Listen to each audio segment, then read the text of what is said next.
A cruz não foi o fim. Vamos repetir? 1, 2, 3.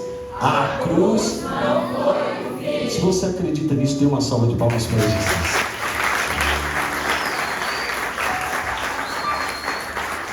Queridos, a Páscoa não é apenas uma data, mas ela é o fundamento da fé cristã. É a base, é o que compõe exatamente a Páscoa, é a nossa fé no ato que Jesus deu na cruz do Calvário.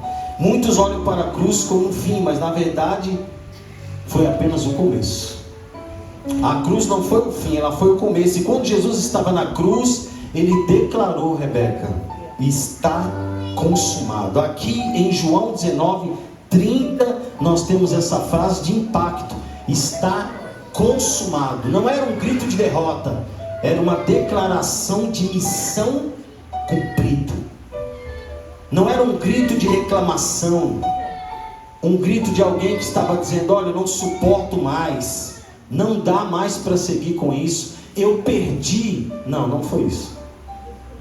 Na verdade é uma expressão muito usada lá no Rio de Janeiro, quando o bandido é pego pela polícia, ele disse: olha, a polícia fala perdeu, porque ele de fato perdeu. Aqui não, aqui Jesus está dizendo está consumado. Era uma declaração da missão cumprida. Bendito seja o nome de Jesus. A palavra usada no grego aqui para estar consumado é tetelestai, que significa completo, foi finalizado ou pago integralmente.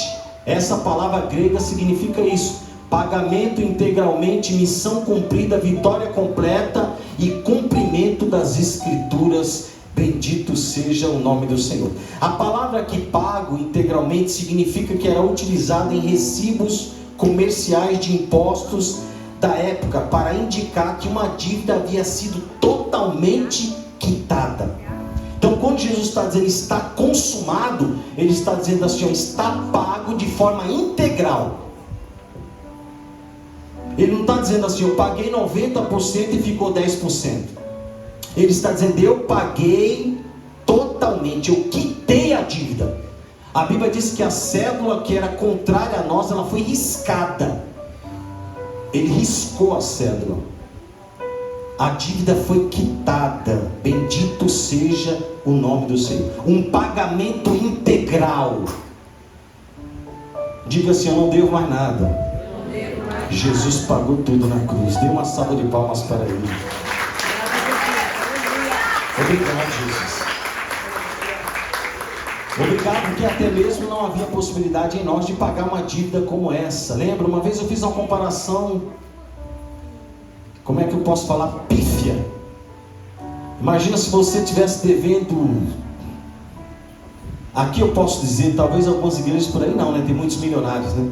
Mas se nós estivéssemos devendo, se a nossa salvação custasse $1 milhão, a gente não teria condição de pagá-la. Sim ou não? Você tem alguém que teria? Não, só me fala para saber. Que é bom saber alguém que está com $1 milhão aí aplicado em alguma coisa.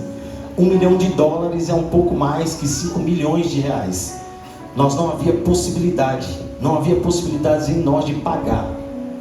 Só que a nossa dívida era infinitamente maior do que isso. E a Bíblia diz que ele foi lá e pagou integralmente cada centavo. A palavra missão cumprida aqui indica o fim de um trabalho, sacrifício ou projeto, sinalizando que nada mais falta fazer. O sacrifício dele foi completo, a missão foi cumprida. Ele não deixou nada incompleto. Foi totalmente fiel, fidedigno àquilo que ele recebeu para fazer. Ele foi até a cruz. E mesmo naquele momento ali do Getsemane, ele disse: olha, se for possível, afasta de mim. Mas depois Jesus retoma o seu propósito, diz: todavia seja feita a tua vontade. Ou seja, ele não recua, ele segue em frente para que a missão fosse cumprida, para que o sacrifício ou o projeto, sinalizando que nada mais faltaria. Quando ele cumpre tudo, ele tapa todas as brechas que havia. O sacrifício foi cumprido para a glória do nome de Jesus. A vitória completa significa que é uma proclamação após uma batalha. Era muito comum essa expressão, vitória completa. completa, está consumada. Eles iam aos campos de batalha, e quando a batalha era vencida, havia essa proclamação, em voz de arauto. Eles diziam: está consumado, vitória completa. Indicava triunfo total sobre uma guerra. O grito de Jesus estava dizendo que aquela guerra que nós não podíamos vencer, Ele venceu para a glória do nome do Deus Pai. Bendito seja o nome do Senhor. E o cumprimento das Escrituras é importante, refere-se à finalização do plano de salvação profetizado também no Antigo Testamento. Tudo o que aconteceu com a pessoa de Jesus está embasado no Antigo Testamento. Todos os profetas falaram de Jesus. Há muitos simbolismos lá no Antigo Testamento. Quando Isaac é levado para ser sacrificado por Abraão, é o Cristo, é uma ideia, uma tipologia do Cristo que seria levado para o alto da montanha e seria sacrificado por amor à humanidade. Tetelestai não é um brado de derrota, mas de vitória, indicando que a obra de redenção foi finalizada de uma vez por todas. Com isso, irmãos, é claro dizer que não há mérito nosso, todo mérito é de Cristo. Toda obra que foi feita foi por Cristo. Todo sacrifício e tudo que Ele sofreu foi por amor a nós. Nós só fomos recompensados por esse sacrifício. Nós somos alcançados, nós somos privilegiados pelo sacrifício que Jesus realizou na cruz do Calvário. Bendito seja o nome do Senhor. A primeira coisa que eu quero destacar é sobre a cruz. Repita comigo: o preço foi pago. Está muito fraco, irmão. Você estava devendo muito e não podia pagar. Imagina uma fatura que você não pode pagar e daqui a pouco alguém paga para você. Tem que ter mais entusiasmo. No 3, 1, 2, 3, o preço foi pago. O preço foi pago. Dê uma salva de palmas porque você não podia pagar.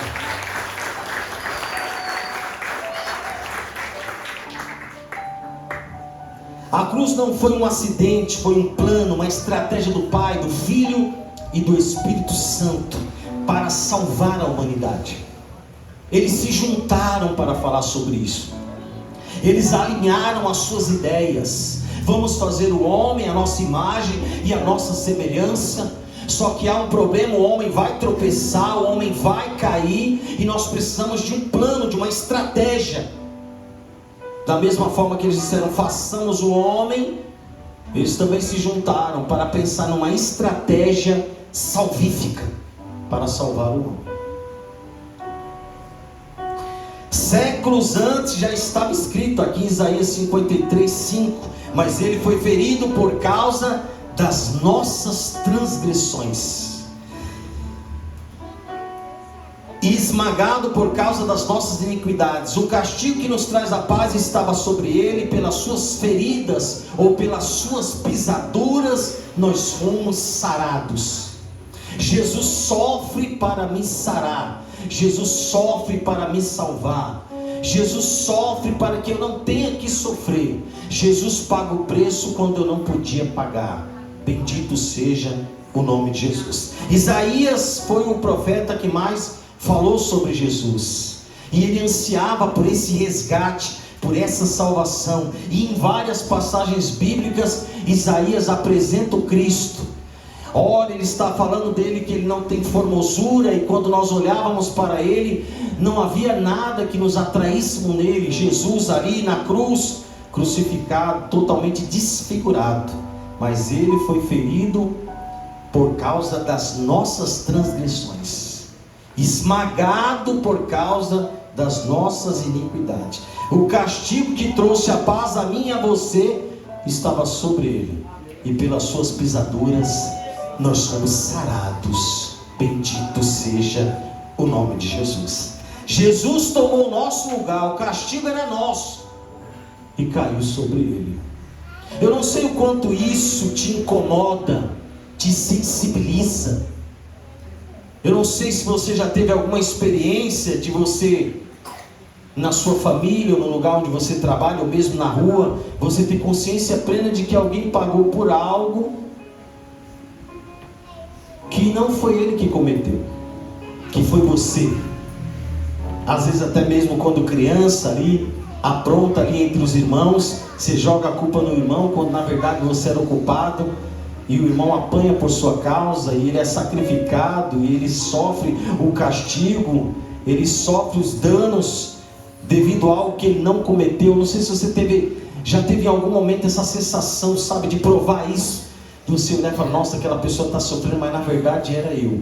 Em relação à cruz, irmãos, nós temos que trazer isso muito para dentro de nós. E eu acho que a Páscoa, de forma muito clara e objetiva, ela quer imprimir isso no nosso coração. Você não pode tratar a Páscoa como Páscoa só, mas eu acho que ela tem que gerar uma ideia em você, uma reflexão profunda no seu coração. Jesus sofreu todas essas coisas por amor a nós. A cruz resolve o problema do pecado, a cruz revela o amor de Deus. Lá em João 3,16 ele diz que amou tanto o mundo que ele deu o seu Filho unigênito, para que todo aquele que nele crê não pereça, mas tenha a vida eterna. Deus oferece Cristo como sacrifício por amor a mim e a você. Ele sacrifica Jesus para mandar um recado para a terra, para trazer solução para o homem que estava caído. Não havia mais solução para nós. O que nos aguardava era condenação, e condenação eterna. Mas tinha um plano, irmãos. Ele pensou em tudo. Ele pensou exatamente em cada passo. A cruz revela o amor de Deus pela humanidade. Ele morreu para salvar todos os homens e todas as mulheres. O amor de Deus é que todos se arrependam e sejam salvos. A Bíblia diz que não tem prazer nem na morte do ímpio. O ímpio é o pior dos pecadores, contumaz, sabe, aquele pecador descontrolado. É o ímpio que conhece a Deus, mas continua pecando. A Bíblia diz que nem a ele Deus tem prazer. Deus tem prazer de salvar o homem. O desejo de Deus ardentemente é salvar o homem, e por essa razão enviou Cristo para esse resgate. Bendito seja o nome do Senhor. A segunda coisa que eu quero destacar é o silêncio do sábado, porque a morte aconteceu na sexta, Jesus ressuscita no domingo.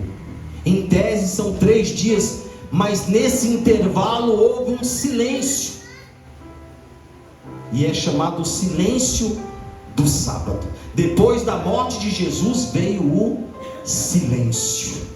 Aqui em Mateus 27:59, e José, tomando o corpo, o envolveu num lençol limpo e o colocou no seu sepulcro novo, e rolando uma grande pedra para a porta do sepulcro, retirou-se.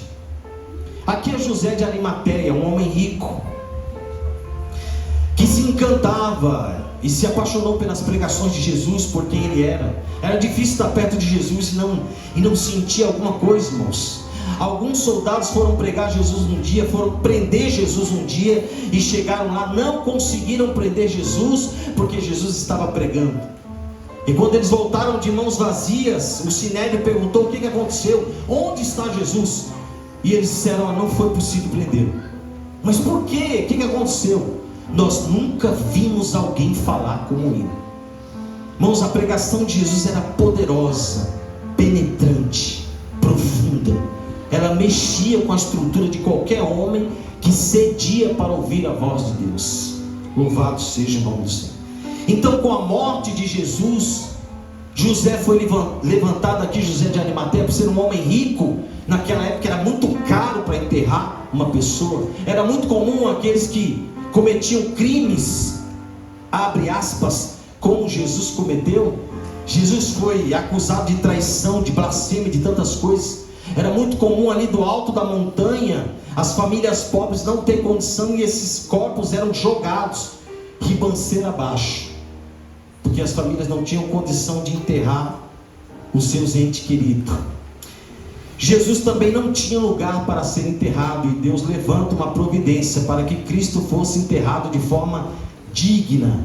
Então ele foi colocado nesse sepulcro que José de Arimateia tinha. Ninguém tinha sido enterrado nele. Jesus inaugurou aquele lugar. Era um lugar separado para Jesus. Pense comigo o que passou na cabeça dos discípulos naquela hora, depois de ter visto Jesus fazer tantos milagres, de ter acompanhado coisas extraordinárias. Irmãos, eles viveram experiências que eu posso dizer abertamente, sem medo, com muita honestidade, que nós não vamos viver.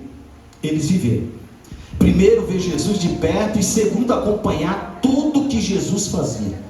Pregações, milagres, libertações. E agora o Cristo Salvador, o super-homem, porque os discípulos olhavam para Cristo como um super-homem, poderoso. Agora Jesus vai sucumbir na cruz, vai dizer: está terminado, está acabado, missão cumprida, e morre. Vai para dentro de um sepulcro. Imagina quando aquela pedra, Danilo, é rolada na porta do sepulcro. Os discípulos do lado de fora, com muitos questionamentos. Para os discípulos era o fim, era a derrota. Era uma verdadeira confusão na cabeça deles. Como isso? E eles voltam para casa. Mas o silêncio de Deus não significa ausência de atividade. Mesmo num sábado de silêncio, Deus estava trabalhando. Bendito seja o nome do Senhor. Deus continua trabalhando mesmo quando não vemos. Sim ou não? Quantas vezes na nossa vida parece que tudo acabou? Você olha e você já tem o veredito. Você fez as contas, analisou ponto por ponto, examinou a situação do lado, a família, e chegar numa conclusão. Essa semana eu fui surpreendido por um amigo muito querido, não daqui, muitos anos de casado. E ele disse: meu irmão, é o seguinte, o meu casamento acabou. Eu falei: mas como assim? Não acabou, Chico. E assim, acabou mesmo, porque nós sentamos e conversamos. Sabe aquele balanço que você faz? Olha um no olho do outro, faz as contas e fala: olha, realmente não há possibilidade mais de seguir. E ele falou: por essa razão que eu sei que realmente acabou, porque foi algo feito com consciência, foi algo feito de forma racional. Nós entendemos ali que era o melhor para nós, cada um seguiu o seu caminho, e de forma muito consciente, um foi para cá e o outro foi para lá, e está acabado. Não era o que eu queria, disse ele, mas me parecia que não tinha mais o que fazer. Ainda que às vezes parece que tudo acabou, irmãos, mas para Deus há sempre uma saída. Deus continua de forma rigorosa trabalhando em prol daqueles que amam a Deus. E abro parênteses para fazer isso nessa noite. Não desista da sua casa, da sua família, não desista de Cristo, não desista do seu ministério, não desista nunca. E eu falei para ele: eu não vou orar de forma diferente, e não vou receber você, e não vou encontrar você em nenhum outro momento da minha vida com outra pessoa. Ou a gente se encontra, você com a sua esposa que está com você há 20 anos, ou nós não nos encontraremos mais. Não há interesse, não há conversa, não há diálogo mais. Eu vou continuar orando para que Deus restaure esse casamento. Eu não consigo crer que você já está há tantos anos. Não, Deus está falando com alguém nessa noite. Você está há tanto tempo casado e agora é a hora de parar. Tanto tempo junto e agora é a hora de parar. Refresca um pouco a sua memória. Pense que Deus está trabalhando por você. Deus não é a favor da separação, do divórcio. Deus não é a favor disso. A Bíblia diz que aquilo que Deus uniu, que o homem não separe. Deus é pró-família, Deus quer família. Não importa o quanto está doendo, há uma solução, há uma saída. Quando o mundo achava que não havia solução, Deus enviou Jesus para nos salvar. Será que havia salvação para o homem? Como eu digo sem titubear, não havia salvação. Eu nunca acreditei na minha salvação. Eu nunca acreditei na minha transformação. Eu nunca acreditei que havia saída para mim, para minha casa, para minha família, para minha vida pessoal, para minha mentalidade que eu tinha. Eu nunca imaginei isso. mas a prova da existência real de Cristo e de que esse sacrifício foi suficiente, ele é real, ele é poderoso, ele é eficaz.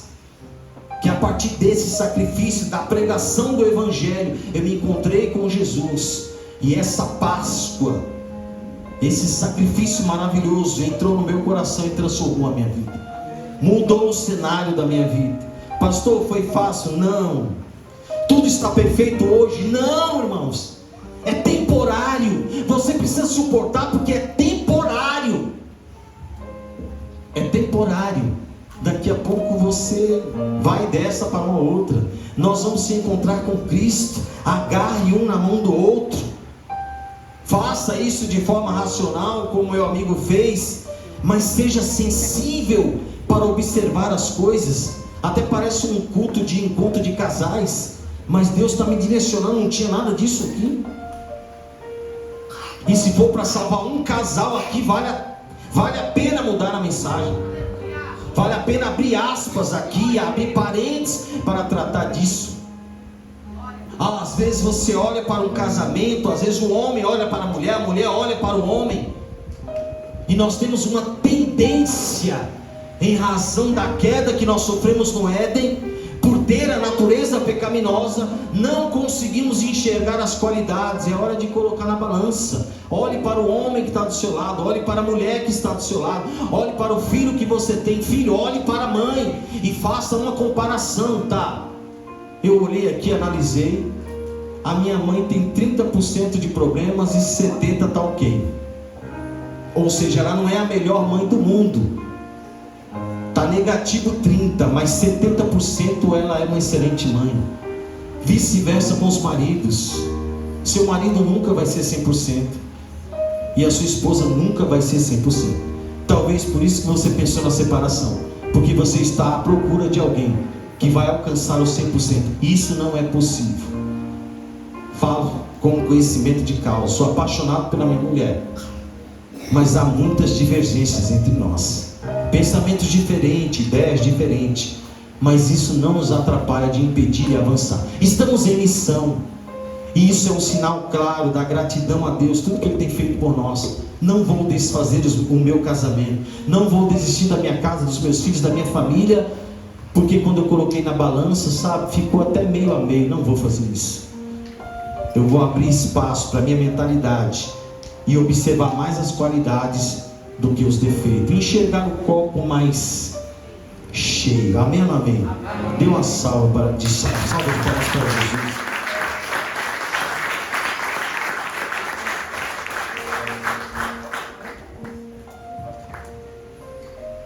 A terceira coisa é a ressurreição. A morte foi vencida.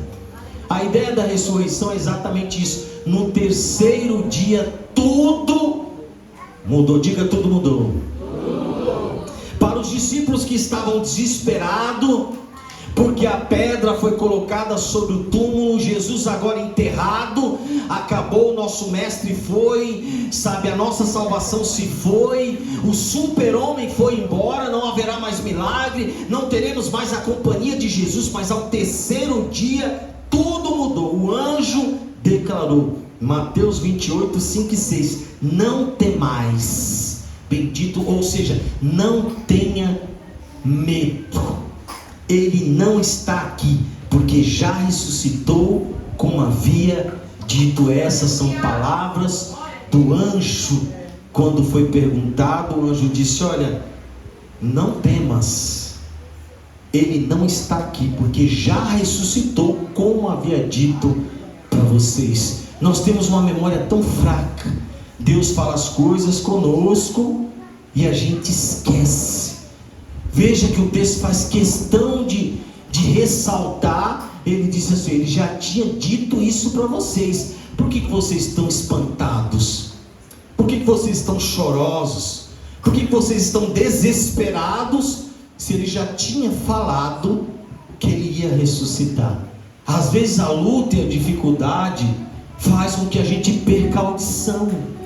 Sério. Você passa a deixar de ser racional e já não consegue ouvir e dar atenção para aquilo que essencialmente é importante. A palavra de Deus ela é importante para nós, irmãos. A morte não conseguiu segurar Jesus lá no túmulo. Há 4 razões para isso. E a primeira razão é: a morte não tinha domínio sobre ele. Por que Jesus não ficou lá?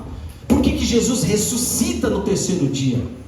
Por que a morte, irmãos, não teve domínio sobre ele? É porque a morte é o salário do pecado. Nenhum homem, conseguiria se soltar dos grilhões da morte, das correntes da morte.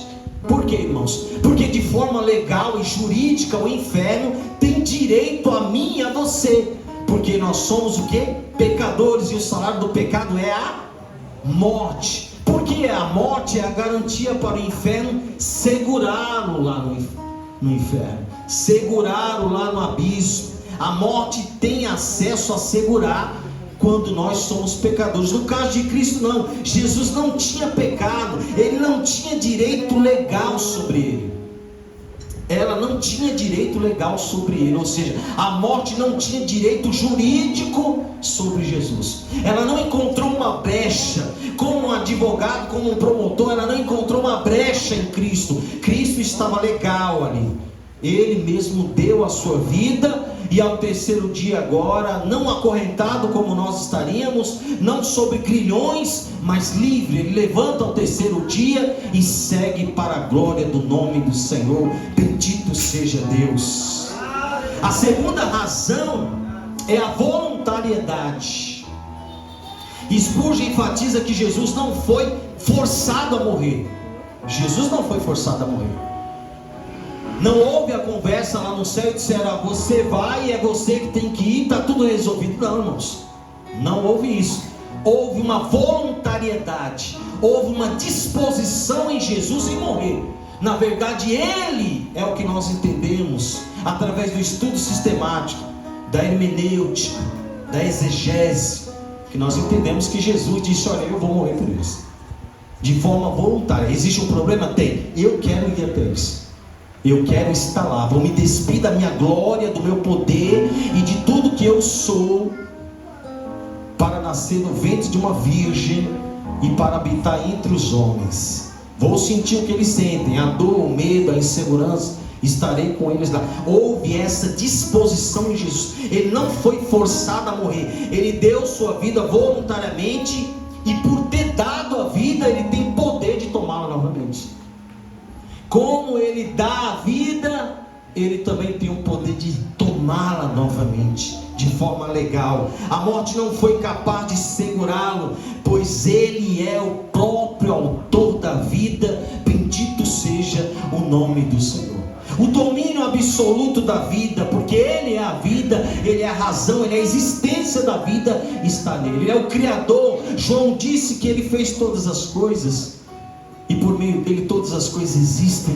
Ele criou todas as coisas, formou todas as coisas, e o homem foi feito por ele. A terceira coisa é a vitória da cruz. Na cruz, Jesus derrotou o poder do pecado e do diabo. Foi lá que nós triunfamos com Cristo. Foi lá no alto da montanha, enquanto ele estava sendo envergonhado, foi lá que houve o tombo do pecado e do diabo. Foi ali que o diabo, nosso adversário, perde, e o pecado, que também é o nosso inimigo, foi vencido na cruz do Calvário. O que tornou impossível que ele permanecesse na sepultura. Ou seja, não havia possibilidade, irmãos, da morte segurar Jesus, porque ele vence na cruz o poder do pecado e do diabo. Sendo assim, ele recebe autenticidade, ele recebe liberalidade para não permanecer mais na sepultura. Ele ficaria ali se ele quisesse, mas como tudo estava escrito sobre ele, as escrituras narraram, ao 3º dia ele tinha que ressuscitar, e ele levanta daquela tumba e sai para a glória de Deus. Aleluia. A quarta e última coisa desse tópico é a rocha dos séculos. Spurgeon também descreve Jesus como a rocha que não pode ser submersa pelo abismo. Ou seja, o abismo não pode submergir Cristo, porque ele é uma rocha inabalável. O abismo não pode sufocar o nosso Cristo. Sendo assim, ele acaba sendo servido, ele acaba servindo de base segura para a ressurreição de todos aqueles que nele creem. Porque Cristo venceu, e o abismo não pôde matar Cristo, não pôde sufocá-lo, não pôde detê-lo. Agora o Senhor, através disso, ele se forma uma base, nele cria uma estrutura para ressuscitar homens e mulheres que creram em Jesus por meio da pregação do Evangelho. Você está seguro, querido, porque você creu em Jesus. Bendito seja o nome do Senhor. A pedra foi removida e o túmulo está vazio. Aqui em João 20, 27, e mais tarde Jesus disse a Tomé: não sejais incrédulo, mas crente. Quando Jesus volta, há uma incredulidade que toma o coração de Tomé. Isso é um problema sério para nós. Às vezes, por muitas lutas e dificuldades, problemas conjugais, todo tipo de luta que enfrentamos, às vezes enveredamos por um caminho da incredulidade, porque não estamos obtendo resultado, e as pessoas deixam de crer porque não tem resultado. Irmãos, o resultado já foi. Jesus morreu e ao terceiro dia ele ressuscitou. Tudo está certo, não houve falha, não houve erro. O plano foi perfeito de salvação. Porque você não foi socorrido na hora que você queria, ou mesmo a oração que você fez não foi respondida da forma como você queria. Isso não te dá o direito de abandonar a fé, de ser incrédulo. Sabe, Tomé, quando viu ele ali, sabe, o coração foi tomado pela incredulidade. Não é ele, não pode ser ele. E o Senhor disse a Tomé: não seja incrédulo, mas creia. Sou eu mesmo entre vós. Olha as feridas. Então Tomé teve que colocar as mãos para poder certificar que era Jesus mesmo. Será que você ainda precisa ver muitas coisas para saber que Jesus está na sua vida? Será que você ainda precisa ver aleijado andando, surdo ouvindo, mudo falar? Será que você precisa ver coisas extraordinárias para poder ter certeza que Cristo está na sua vida, que Jesus existe, que Ele é real, que Ele morreu naquela cruz por mim, por você? Será que você ainda vai continuar, gerando esse sentimento e causando uma indigestão em Jesus por causa dessa sua falta de crença? Não tem coisa mais difícil na vida de uma pessoa: a falta de crença no outro. A pessoa olhar para você e falar assim: eu não confio em você, eu não acredito em nada do que você está me falando. Isso é muito ruim para a pessoa ouvir isso. Você imagina que toda vez que você desiste de Cristo porque você deixou de crer nele, esse é o recado que você está mandando. Uma pessoa só desiste de Jesus, irmãos, quando ela desiste de crer nele. Todos aqueles que permanecem em Cristo, crendo nele, independente das lutas, das dificuldades, até mesmo, dos seus questionamentos. Eu não tenho problema com os seus questionamentos, todo mundo tem questionamento, mas continue questionando aos pés dele, continue crendo lá. Sabe, a Bíblia diz que Abraão creu contra a sua própria crença, irmãos. Então assim, ele creu, irmãos, ele creu assim, ele depositou a sua confiança, sabe, crendo que poderia ter morrido o seu filho. Ele falou: Deus vai dar um jeito de ressuscitá-lo, e se isso não acontecer, está tudo bem, eu vou crer. Ele não tinha substância para crer, não havia matéria, não havia nada sólido, consolidado para que ele pudesse crer. Ele creu contra a sua própria esperança, diz a Bíblia. Ou seja, ele creu não tendo esperança suficiente para ver tudo aquilo, mas ele falou: eu vou crer. Por quê? Porque aquele que me chamou é fiel. E ele foi, sem saber como aconteceria. Pega Isaac e vai subir da montanha, deixa os homens embaixo e vai adorar a Deus com Isaac. Chega lá, tudo está preparado, o texto é claro. O menino percebe que alguma coisa está fora do lugar. Ele conhecia todo o ato sacrificial. Tem o cutelo, tem a madeira, tem o fogo. Está faltando alguma coisa. Das outras vezes havia um cordeiro. Onde está o cordeiro? E Abraão creu contra a sua própria esperança. Oh, bendito, Deus proverá para si o cordeiro. E foi preparando o menino, até que Deus então manifesta a sua vontade a Abraão, dizendo que já era suficiente. Abraão foi provado no último momento da sua vida. Por isso que você tem que crer contra a sua própria esperança. Talvez falte a esperança, falte tudo, continue crendo. Não seja enganado por falta de evidências. Continue crendo. Eu não estou vendo nada. Continue crendo. Deus gosta desse tipo de gente. Eu não estou vendo, mas eu estou crendo. Eu não estou vendo, mas eu estou crendo. Ele começou a boa obra na minha vida. Ele pagou um preço por minha vida, pela minha família, pela minha casa. Não vou desistir, vou continuar lutando. Haverá um momento que Ele vai se levantar e vai dar a vitória. Continua crendo. A ressurreição confirma quem Jesus é.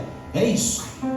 Quando Jesus ressuscita no terceiro dia, Ele manda um sinal: eu sou o Messias, o Salvador. Quando Ele ressuscita, Ele assina o documento dizendo: sou eu mesmo, o Messias enviado, o Conselheiro, Deus forte, Pai da eternidade, Príncipe da paz. Sou eu mesmo, aquele que havia de vir. Sou eu, o Salvador, sou eu mesmo, me apresento. Quando Ele ressuscita, com Ele traz todo esse bojo de informação. Ele testifica e Ele traz todas as documentações. Ele se alinha com o Antigo Testamento, a prova cabal que todos os profetas que falaram por Jesus Cristo estavam falando a verdade. Bendito seja o nome do Senhor. A quarta e última coisa, resumidamente, e dito isso, que a Páscoa muda em nós. A ressurreição não é só um evento. Diga assim: é uma transformação. Se você se deparar com Cristo, com a pregação do Evangelho, como você está se deparando hoje, com todas essas informações, com tudo que nós ouvimos e toda a experiência que acumulamos ao longo dos anos da nossa vida aos pés de Jesus, essa ressurreição, ela não foi só um evento, algo que aconteceu maravilhoso, um divisor. Não, irmãos, é uma transformação. Precisa mudar. A Bíblia diz aqui em Romanos 8:11: e se o Espírito daquele que ressuscitou dentre os mortos habita em vós, disse Paulo, aquele que ressuscitou Cristo dentre os mortos também vivificará os corpos mortais, os seus corpos mortais. Paulo estava falando da fé, da transformação, da salvação, da maior motivação que há no coração do homem e de uma mulher. Nós temos que desejar ardentemente essa transformação e crer contra as nossas esperanças. Pastor, como isso vai se dar? Eu também não sei. As explicações que nós temos está aqui na Bíblia, são limitadas. É suficiente para você crer que Jesus é real, que Ele é poderoso. Isso significa que a vida onde havia morte, que a esperança onde havia desespero, e mais, portanto agora nenhuma condenação há para os que estão em Cristo Jesus, que não andam segundo a carne, mas são operados, são direcionados, são movidos pelo Espírito Santo de Deus.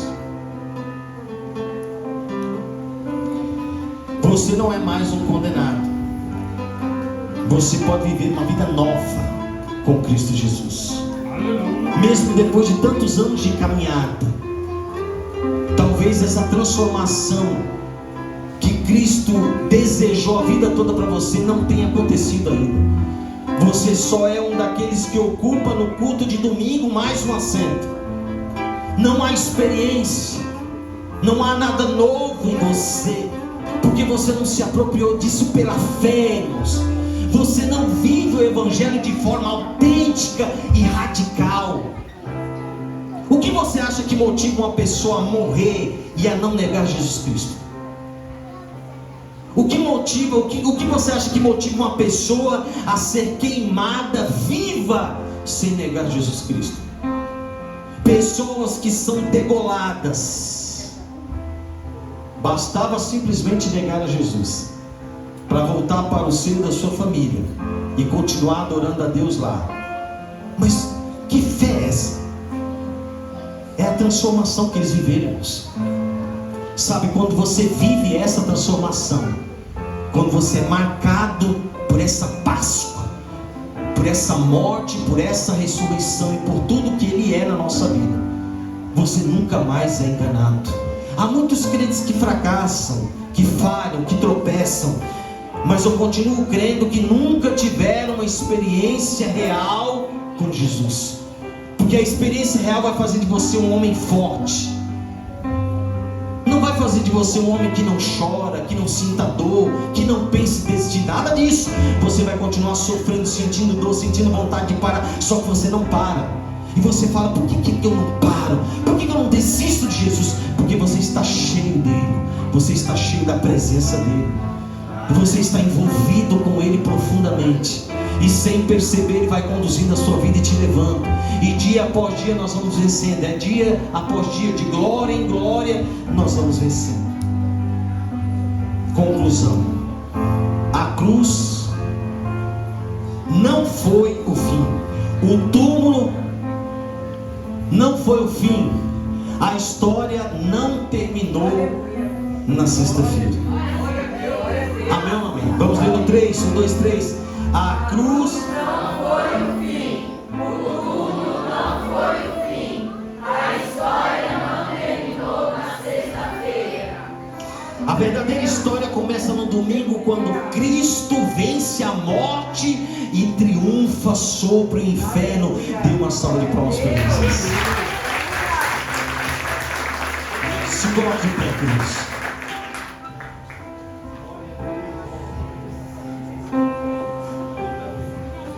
Escute, para você que ainda tinha dúvida, Jesus morreu por você. Amém ou não amém? Jesus morreu por você. E quando Ele ressuscita para dar vida, e vida com abundância a você, a mim. Hoje você pode receber perdão, recomeçar. Você pode viver algo novo. Tudo depende de você. A cruz prova o amor, e a pregação do Evangelho prova a capacidade de salvar homens e mulheres através da pregação do Evangelho. Feche os olhos nessa noite. Nós vamos orar, e eu quero convidar você a refletir sobre isso. Hoje você pode receber perdão,